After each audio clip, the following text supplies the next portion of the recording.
Hello दोस्तों, नमस्कार। कैसे आप सभी लोग। उम्मीद करता हूँ कि आप लोग सभी स्वस्थ होंगे। ज़्यादा बातें नहीं करेंगे दोस्तों, सीधे पॉइंट पे आएंगे। जैसा आप लोग सभी जानते हैं, कनिष्ठ सहायक की जो भर्ती ओपन हो चुकी है उसकी प्रिपरेशन हम लोग यहाँ पर करवा रहे हैं। ठीक है।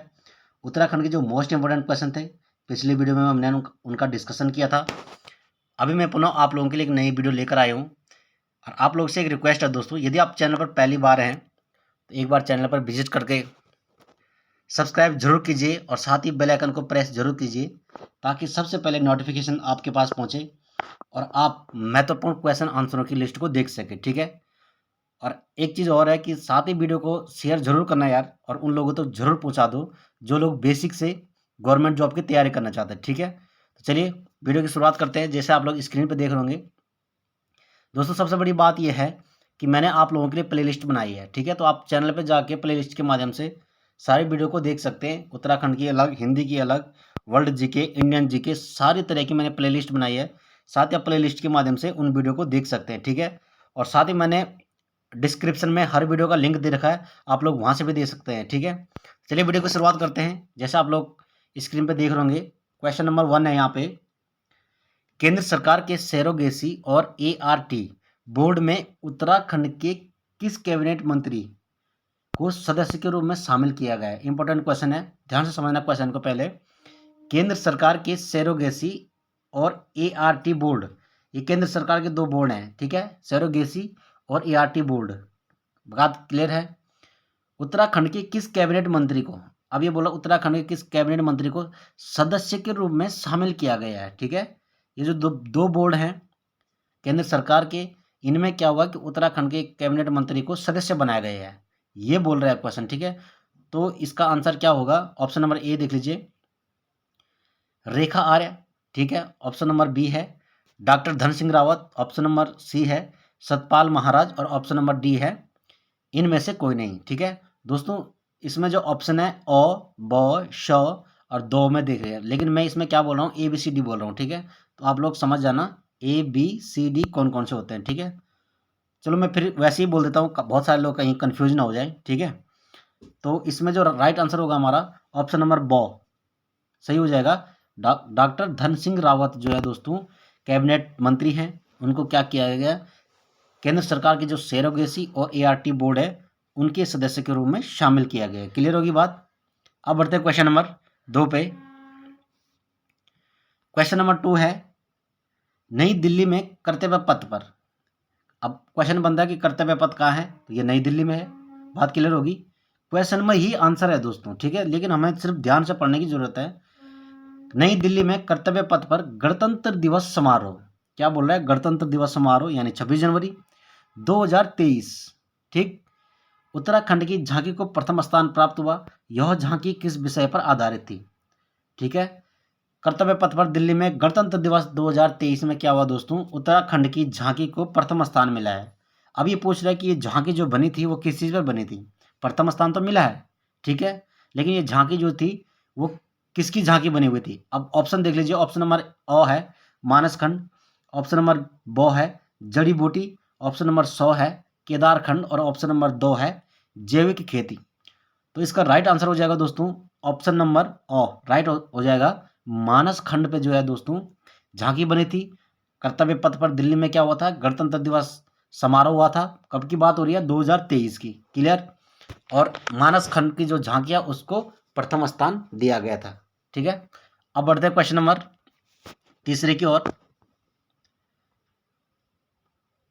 क्वेश्चन नंबर तीसरा है,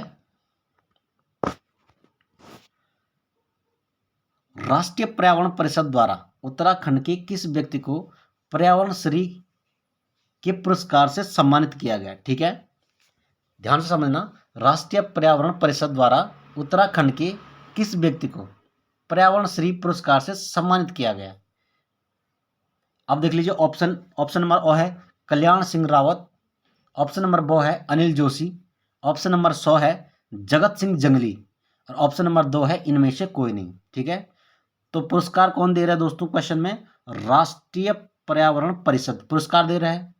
कौन सा दे रहा है? पर्यावरण श्री पुरस्कार दे रहा है। ठीक है। और ये पुरस्कार किसको मिला है? तो ये मिला है दोस्तों ऑप्शन नंबर हमारा राइट हो जाएगा 100 जगत सिंह जंगली। ठीक है, अभी थोड़ा मिलता जुलता आंसर हमें ढूंढना है। राष्ट्रीय पर्यावरण परिषद यानी पर्यावरण से संबंधित है। ठीक है, आप लोग सीधा ये कह सकते हैं कि जड़ी बूटी से संबंधित, पर्यावरण से संबंधित है। पर्यावरण में जितने भी प्रकार के पेड़ पौधे मिलते हैं। ठीक है, पुरस्कार पर्यावरण श्री पुरस्कार उससे रिलेटिव है जो दिया जा रहा है। किसको दिया जा रहा है? अब नाम भी मिलता जुलता है। कैसे? जगत सिंह जंगली। पर्यावरण कहाँ मिलेगा भाई? जंगलों में मिलेगा ज़्यादातर, है ना सारा। तो जगत सिंह जंगली के नाम से जगत सिंह जंगली को ये पुरस्कार दिया गया। ठीक है, ऐसे में हम थोड़ा जो एक नियम होता है दोस्तों, क्या? संगति का नियम। संगति के नियम से हम इसको याद कर सकते हैं। क्वेश्चनों को याद करने का जो नियम होता है वो होता है संगति का नियम। बहुत सारे लोगों को क्या होता है कि एक बार देखते हैं और आंसर याद हो जाता है, लेकिन जिनको नहीं होता है वो संगति के नियम को पकड़ के चल सकते हैं। तो मैंने यहाँ पर संगति के नियम को फिट किया हुआ याद करने के लिए। ठीक है, मुझे कैसे याद है? मुझे ऐसा याद है कि राष्ट्रीय पर्यावरण परिषद, अब मेरे माइंड में आता है कि पर्यावरण क्या है? प्रकृति से संबंधित है, पेड़ पौधे जीव जंतु से वगैरह संबंधित है। ठीक है, जो जो ज़्यादातर जंगलों में देखा जाता है। क्लियर होगी बात? पर्यावरण श्री पुरस्कार दिया जा रहा है भाई उसके क्षेत्र में। किसको दिया जा रहा है? जगत सिंह जंगली को ही दिया जा रहा है। जो जंगल में रहेगा उसी को दिया जा रहा है। क्लियर होगी बात? इस तरीके से आप लोग भी याद कर सकते हैं। यहां तक क्लियर है? अब क्वेश्चन नंबर 4 पे चलते हैं। क्वेश्चन नंबर 4 देख लीजिए। वर्ष 2013 में उत्तराखंड के नितिन रावत को राष्ट्रीय बाल वीरता पुरस्कार से सम्मानित किया गया। ध्यान से समझना है, वे किस जनपद के निवासी हैं। क्लियर होगी बात? अब देखो क्या बोल रहा है कि 2023 की बात हो रही है। उत्तराखंड के नितिन रावत हैं। ठीक है, उनको क्या हुआ दोस्तों कि राष्ट्रीय बाल वीरता पुरस्कार से सम्मानित किया गया। वे किस जनपद के हैं? ठीक है, तो ऑप्शन नंबर ओ देख लीजिए, चमोली। ऑप्शन नंबर बी है नैनीताल। ऑप्शन नंबर 100 है चंपावत और ऑप्शन नंबर 2 है रुद्रप्रयाग। तो इसका राइट आंसर हो जाएगा ऑप्शन नंबर डी, रुद्रप्रयाग। ठीक है, तो रुद्रप्रयाग का क्या हो जाएगा दोस्तों? राइट आंसर हो जाएगा हमारे यहाँ पर। ठीक है, जो राष्ट्रीय बाल वीरता पुरस्कार मिला है वो 2023 का किसको मिला है? नितिन रावत नाम का एक लड़का है जिसको राष्ट्रीय बाल वीरता पुरस्कार दिया गया, और वो कहाँ का है? रुद्रप्रयाग का है। क्लियर? अब चलते हैं क्वेश्चन नंबर 5 पे। सीमावर्ती क्षेत्रों में पर्यटन को बढ़ावा देने के लिए शोल ऑफ स्टील एल्पाइन अभियान। ध्यान से समझना है कि सीमावर्ती क्षेत्रों की बात कर रहे हैं और पर्यटन आप लोग सभी समझते हैं। ठीक, पर्यटन को बढ़ावा दे रहा है और वो अभियान कौन सा है? वो है soul of steel city alpine अभियान। ठीक है, रक्षा मंत्री राजनाथ सिंह ने शुरू किया है। इसका उद्घाटन उत्तराखंड के किस शहर में हुआ है? अब ये पूछ रहा है। क्वेश्चनों को मिला मिला के पढ़ना है। ठीक है, और उनको जोड़ने की कला सीखनी है दोस्तों, तब जाके याद होगा। सीमावर्ती क्षेत्रों की बात कर रहा है, यानी जहाँ जहाँ सीमा बनती है राज्यों में या जनपदों में। ठीक है, पर्यटन को क्या है? बढ़ावा दे रहा है और इसके लिए एक अभियान चलाया है। कौन सा अभियान है? सोल ऑफ स्टील एल्पाइन अभियान। अब इसकी शुरुआत किसने की है? रक्षा मंत्री जो है राजनाथ सिंह ने की है। अब इसमें यह पूछ रहा है कि कहाँ से शुरू हुआ है। समझ गए बात को? अब देख लीजिए, ऑप्शन नंबर ओ है देहरादून। ऑप्शन नंबर बो है नैनीताल। ऑप्शन नंबर 100 है जोशीमठ। ऑप्शन नंबर 2 है इनमें से कोई नहीं। तो इसका राइट आंसर हो जाएगा ऑप्शन नंबर ओ, यानी देहरादून। देहरादून से रक्षा मंत्री राजनाथ सिंह ने क्या किया दोस्तों? सोल ऑफ स्टील एल्पाइन अभियान का उद्घाटन किया। इसका मकसद क्या है? इसका मकसद है सीमावर्ती क्षेत्रों में पर्यटन को बढ़ावा देना है। क्लियर हो गया बात? अब बढ़ते हैं क्वेश्चन नंबर नेक्स्ट पे। Question number 6। जोशीमठ नगर भू दशाओं के कारण लगातार चर्चाओं में रहा है। बात तो सही है। यहाँ एनटीपीसी की कौन सी योजना चलाई जा रही है? ये बनाई जा रही है। ठीक है, तो एनटीपीसी की फुल फॉर्म क्या होती है? National thermal power corporation. ठीक है दोस्तों, तो ये पूछ रहा है कि जो जोशीमठ नगर भू दशाओं के कारण जो लगातार चर्चाओं में है, एनटीपीसी की कौन सी योजना चलाई जा रही है, ये पूछ रहा है। तो ऑप्शन है, ऑप्शन नंबर ओ है तपोवन विष्णु घाट परियोजना। ऑप्शन नंबर 2 है विष्णु घाट पीपल कोटी परियोजना। ऑप्शन नंबर 100 है सिंघोली भटवाड़ी परियोजना। ऑप्शन नंबर 2 है इनमें से कोई नहीं। तो यहाँ पर इसका राइट आंसर हो जाएगा ऑप्शन नंबर ओ, जो तपोवन विष्णु घाट योजना है दोस्तों, ये एनटीपीसी की योजना है। ठीक है, और ये जोशीमठ जो भू दशाओं का कारण बना हुआ ये यही है। ठीक है दोस्तों, तो राइट आंसर हो जाएगा हमारा ऑप्शन नंबर ओ, तपोवन विष्णु घाट परियोजना है एनटीपीसी के द्वारा चलाई जा रही है। क्लियर होगी बात? अब चलते हैं क्वेश्चन नंबर 7 पे। राज्य का पहला all weather running track all is all weather running track कहाँ बनाया गया? पहले क्वेश्चन को समझना है। All is all weather running track यानी एक रनिंग का ट्रैक बनाया गया है जो हर मौसम में भाई क्या होगा, उसमें दौड़ने के लिए आसान हो जाएगा। ऐसा ट्रैक बनाया गया है यार, ये पूछ रहा है कि कहाँ बनाया गया है। तो ऑप्शन नंबर ओ है उत्तरकाशी, ऑप्शन नंबर बो है देहरादून, ऑप्शन नंबर सो है काशीपुर और ऑप्शन नंबर 2 है हल्द्वानी। तो क्वेश्चन नंबर 7 का यहाँ पर राइट आंसर हो जाएगा ऑप्शन नंबर बो हो जाएगा देहरादून। देहरादून में क्या किया गया? एक रनिंग ट्रैक बनाया गया यानी एक भागने का ट्रैक बनाया गया दोस्तों। उस ट्रैक का नाम है all is all weather running track यानी हर मौसम में उस रनिंग ट्रैक पे भाग दौड़ हो सकती है, अपनी प्रैक्टिस कर सकते हैं भागने की, ठीक है। जो भी एथलीट्स होते हैं भागते हैं, अपनी ट्रेनिंग करते हैं, ठीक है। और बरसात का जब सीजन आता है तो उनमें क्या होता है कि उनको रनिंग करने में दिक्कत होती है, लेकिन सरकार ने क्या किया, राज्य सरकार ने इस पे एक all is all weather running track का उद्घाटन किया है जो देहरादून में है और कहाँ पे है? गढ़ीगंज में है। क्लियर होगी बात? अब चलते हैं आगे। Question number 8। क्वेश्चन नंबर 8 है दोस्तों, इस वर्ष जनवरी 16 जनवरी को 2023 की बात कर रहे हैं दोस्तों, ठीक है। इस वर्ष 16 जनवरी मैं यहाँ पर लिख भी देता हूँ 2023 की बात कर रहे हैं, ठीक है। इस वर्ष 16 जनवरी को राष्ट्रीय स्टार्टअप दिवस मनाया गया है। 16 जनवरी को राष्ट्रीय स्टार्टअप दिवस मनाता ही है, सॉरी, ठीक है। यानी ये पूछ रहा है दोस्तों कि इस वर्ष 16 जनवरी को राष्ट्रीय स्टार्टअप दिवस मनाया गया है और देश भर में बेहतर काम करने वाले स्टार्टअप्स को पुरस्कार दिए गए हैं। उत्तराखंड से कितने स्टार्टअप्स को यह पुरस्कार दिया गया? अब समझ में आया भाई, ठीक है। क्या बोल रहा है कि 16 जनवरी को राष्ट्रीय स्टार्टअप दिवस मनाया जाता है। अब ये 2023 को नहीं मनाया जाता, 2024 को नहीं मनाया जाता है।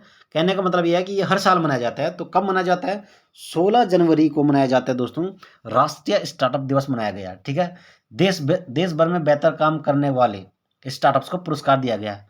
अब इसके अंतर्गत क्या हुआ कि जो देश भर में बेहतर काम करें ना स्टार्टअप्स, उनको पुरस्कार दिया गया। वो कई प्रकार के हो सकते हैं, ठीक है। उद्योग की बात कर रहे हैं, स्टार्टअप, कोई नया स्टार्टअप शुरू होता है तो कितने स्टार्टअप्स ऐसे हैं जिनको भाई पुरस्कार दिया गया है? तो उत्तराखंड से है दोस्तों। ऑप्शन नंबर हमारा 100 यहाँ पर राइट आंसर हो जाएगा 2, ठीक है। उत्तराखंड से 2 स्टार्टअप्स को क्या है दोस्तों? अवार्ड दिया गया है। क्लियर होगी बात? अब चलते हैं आगे। क्वेश्चन नंबर 9, उत्तराखंड में नकल विरोधी कानून लागू किया गया। यह कानून किन परीक्षाओं के लिए लागू किया जाएगा? बात तो सही है, नकल विरोधी कानून तो लागू हुआ है, लेकिन यह भी तो पता होना चाहिए किसके लिए हुआ है। ऑप्शन नंबर ओ देख लीजिए, भर्ती परीक्षा के लिए। ऑप्शन नंबर बो है बोर्ड परीक्षा के लिए। ऑप्शन नंबर 100 है विश्वविद्यालय की परीक्षा के लिए। ऑप्शन नंबर 2 है इनमें से कोई नहीं। तो आप लोग सभी जानते हैं एकदम सिंपल सा क्वेश्चन है और आसान सा क्वेश्चन है। सबसे बड़ी बात है दोस्तों, इंपॉर्टेंट क्वेश्चन है ये, ठीक है। उत्तराखंड में नकल विरोधी कानून लागू किया गया। यह कानून किन परीक्षाओं के लिए लागू किया जाएगा? तो यह कानून जो लागू किया जाएगा दोस्तों भर्ती परीक्षाओं के लिए। आप लोग सभी जानते हैं भर्ती परीक्षाओं के लिए, यानी जितने प्रकार की भर्तियां हैं उत्तराखंड में, उन परीक्षाओं में क्या होगा दोस्तों? नकल विरोधी कानून लागू किया जाएगा, ठीक है, यदि उनमें नकल होती है। और आप लोग सभी जानते हैं नकल तो हो ही रही भाई, है ना। चलिए, सरकार की योजनाएं हैं, फॉलो तो करनी है। अब देखिए आगे क्या करती है उत्तराखंड सरकार, इस पे कितना काम करती है, कितना खरा उतरती है इस नकल विरोधी कानून पे, वो आगे आने वाले परीक्षाओं में पता चलेगा, ठीक है। इस पर हमें अभी ज़्यादा चर्चा नहीं करेंगे। हम यहाँ पर सीधे आगे बढ़ते हैं, क्वेश्चन नंबर 10 की ओर बढ़ते हैं। क्वेश्चन नंबर 10 है, उत्तराखंड के पिथौरागढ़ में भारतीय सेना ने किस देश की सेना के साथ युद्ध अभ्यास डस्टलिक 2023 किया है? अब ये क्या बोल रहा है दोस्तों कि एक युद्ध अभ्यास है जिसका नाम है डस्टलिक 2023। क्लियर होगी बात? किन किन देशों के मध्य हुआ है, ठीक है। अब ऑप्शन ओ है अफगानिस्तान, ऑप्शन नंबर बो है उज्बेकिस्तान और ऑप्शन नंबर 100 है भूटान, ऑप्शन नंबर 2 है यूक्रेन, ठीक है। तो इसका राइट आंसर हो जाएगा दोस्तों ऑप्शन नंबर बो, उज्बेकिस्तान के साथ। उज्बेकिस्तान की देश की सेना है दोस्तों, उस देश की सेना के साथ भारतीय सेना का युद्धाभ्यास हुआ। उस युद्धाभ्यास का नाम था डस्टलिक 2023। क्लियर होगी बात? और कहाँ हुआ ये? कभी कभी ये भी पूछ देता है कि ये कहाँ हुआ है, तो ये पिथौरागढ़ में हुआ। ये भी याद रखने वाली बात है भाई। क्लियर होगी? अब चलते हैं क्वेश्चन नंबर 11। क्वेश्चन नंबर 11 है दोस्तों, उत्तराखंड के दूसरे मुख्यमंत्री रहे। अब उत्तराखंड के पहले मुख्यमंत्री कौन है, ये आप लोग कमेंट बॉक्स में बताना, ठीक है। उत्तराखंड के दूसरे मुख्यमंत्री रहे भगत सिंह कोश्यारी ने किस राज्य के राज्यपाल के पद से इस्तीफा दिया है, ठीक है। तो ऑप्शन नंबर ओ है गोवा, ऑप्शन नंबर बो है केरल, ऑप्शन नंबर सो है महाराष्ट्र, ऑप्शन नंबर 2 है सिक्किम, ठीक है। तो उत्तराखंड के दूसरे मुख्यमंत्री कौन थे, भगत सिंह कोश्यारी थे, है ना। तीसरे कौन थे, नारायण दत्त तिवारी थे। चौथे कौन थे, भवन चंद खंडूड़ी थे। लेकिन प्रथम मुख्यमंत्री कौन थे, ये आप लोग कमेंट बॉक्स में बताना। इसका राइट आंसर हो जाएगा दोस्तों ऑप्शन नंबर 100 महाराष्ट्र। महाराष्ट्र में भगत सिंह कोश्यारी क्या थे दोस्तों, राज्यपाल के पद पर थे और इन्होंने उस पद से क्या कर दिया था, इस्तीफा दे दिया था, ठीक है। क्लियर होगी बात। अब बढ़ते हैं क्वेश्चन नंबर 12 की ओर। भगत सिंह कोश्यारी के अलावा उत्तराखंड के और कौन कौन से पूर्व मुख्यमंत्री थे जो किसी राज्य के राज्यपाल भी रहे। इंपॉर्टेंट क्वेश्चन है भाई दोस्तों ये। भगत सिंह कोश्यारी तो थे ही महाराष्ट्र के राज्यपाल, उनके अलावा बात कर रहे हैं यहाँ पे कौन पूर्व मुख्यमंत्री थे जो किसी राज्य के राज्यपाल भी रहे हैं। समझ गए बात को। ओ है ऑप्शन नंबर ओ है भुवन चंद खंडूड़ी, ऑप्शन नंबर बी है एनडी तिवारी यानी नारायण दत्त तिवारी, ऑप्शन नंबर 100 है नित्यानंद स्वामी, ऑप्शन नंबर 2 है इनमें से कोई नहीं। तो इसका राइट आंसर हो जाएगा ऑप्शन नंबर बो एनडी तिवारी यानी नारायण दत्त तिवारी। दोस्तों उत्तराखंड के ऐसे पूर्व मुख्यमंत्री रहे जो किसी राज्य के राज्यपाल रहे। ये कहाँ के राज्यपाल थे दोस्तों, ये आप लोग कमेंट बॉक्स में जरूर बताना, ठीक है। जो एनडी तिवारी थे ये कहाँ के राज्यपाल रह चुके थे। अब बढ़ते हैं आगे क्वेश्चन नंबर 13।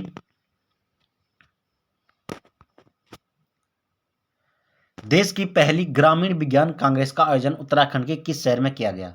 ऑप्शन नंबर ओ है रुड़की, ऑप्शन नंबर बो है नैनीताल, ऑप्शन नंबर 100 है अल्मोड़ा, ऑप्शन नंबर 2 है देहरादून, ठीक है।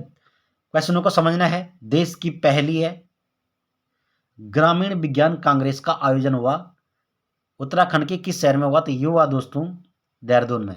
राइट आंसर हो जाएगा हमारा ऑप्शन नंबर 100 देहरादून में क्या हुआ, देश की प्रथम ग्रामीण विज्ञान कांग्रेस का आयोजन किया गया। क्लियर होगी बात। Question number 14। मध्य प्रदेश में आयोजित खेलो इंडिया यूथ गेम 2023 में उत्तराखंड ने 7 पदक जीते। पिछली बार कुल कितने पदक जीते थे, ठीक है। क्वेश्चन को ध्यान से समझना क्या बोल रहे हैं। मध्य प्रदेश में आयोजित हुए दोस्तों खेलो इंडिया यूथ गेम, ठीक है, 2023। क्लियर होगी बात। उत्तराखंड ने 7 पदक जीते। जब 2023 में ये गेम हुआ ना दोस्तों, तो उत्तराखंड ने 7 पदक जीते, ठीक है। यहाँ तक तो बात क्लियर होगी। अब ये बोला कि पिछली बार कुल कितने पदक जीते, यानी 2022 की बात कर रहा है। 2022 में जब खेलो इंडिया यूथ गेम हुआ था दोस्तों, तो उसमें उत्तराखंड ने कितने पदक जीते थे, तो 5 पदक जीते थे। क्लियर हो गया बात। और लेकिन 2023 में जब हुआ था तो उसमें 7 पदक जीते थे। वो सारे पदक थे उसमें रजत पदक, कांस्य पदक, ठीक है, जितने भी मेडल थे कुल मिला के कहने का मतलब है टोटल पदक पूछ रहा है, टोटल मेडल पूछ रहा है। तो जो 2023 में जीता तो 7 पदक थे, लेकिन पिछली बार पूछ रहे हैं, पिछली बार यानी 2022 में कितने पदक जीते, तो वो थे 5 पदक। क्लियर होगी बात। अब बढ़ते हैं अगले क्वेश्चन की ओर। आज का अंतिम क्वेश्चन है दोस्तों इस वीडियो का। उत्तराखंड में शुरू की गई मिलेट मिशन योजना किससे संबंधित है। ऑप्शन नंबर ओ है मोटे अनाज से, ऑप्शन नंबर बो है खेल प्रोत्साहन से, ऑप्शन नंबर 100 है नदियों की सफाई से, ऑप्शन नंबर 2 है इनमें से कोई नहीं। तो इसका राइट आंसर हो जाएगा दोस्तों ऑप्शन नंबर ओ, मोटे अनाजों से संबंधित है मिलेट मिशन योजना, ठीक है दोस्तों। इंपॉर्टेंट क्वेश्चन है, एकदम माइंड में फिट कर देना भाई, ठीक है। उत्तराखंड में शुरू की गई मिलेट मिशन योजना किससे संबंधित है, तो ये है दोस्तों मोटे अनाज से संबंधित है, ठीक है। क्लियर होगी बात। तो ये रहे दोस्तों आज के क्वेश्चन। आशा करता हूँ कि आप लोगों को पसंद आएंगे दोस्तों। और यदि आप लोगों को किसी क्वेश्चन में कोई डाउट लगता है तो आप लोग कमेंट बॉक्स में जरूर बताएगा। मैं कोशिश करूँगा दोस्तों कि मैं आप लोगों के जितने भी कमेंट हैं उनके जवाब दे पाऊँ, और जितना भी सॉल्यूशन मुझसे हो सकता है मैं ज़रूर करूँगा, ठीक है। तो मेरी तरफ से आप लोगों के लिए बेस्ट ऑफ लक है दोस्तों। कनिक सहायक का पेपर एग्ज़ाम बहुत जल्दी आने वाला है, शायद जनवरी तक हो जाएगा, ठीक है।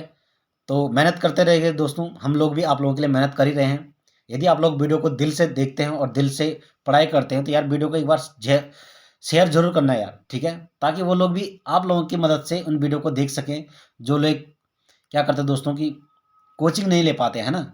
जैसे आप लोगों को पता है उत्तराखंड के दूरस्थ गांव हैं, जिन गांवों में क्या है कोचिंग की व्यवस्था नहीं है, लेकिन जो लोग कोचिंग ले रहे हैं वो तो ले ही रहे हैं, लेकिन उन लोगों के लिए ये वीडियो बहुत कारगर साबित होने वाला है कि जो लोग कोचिंग नहीं ले पाते हैं, ठीक है, या अपनी आर्थिक स्थिति की वजह से या अपने किसी कंडीशन की वजह से नहीं ले पाते, ठीक है दोस्तों।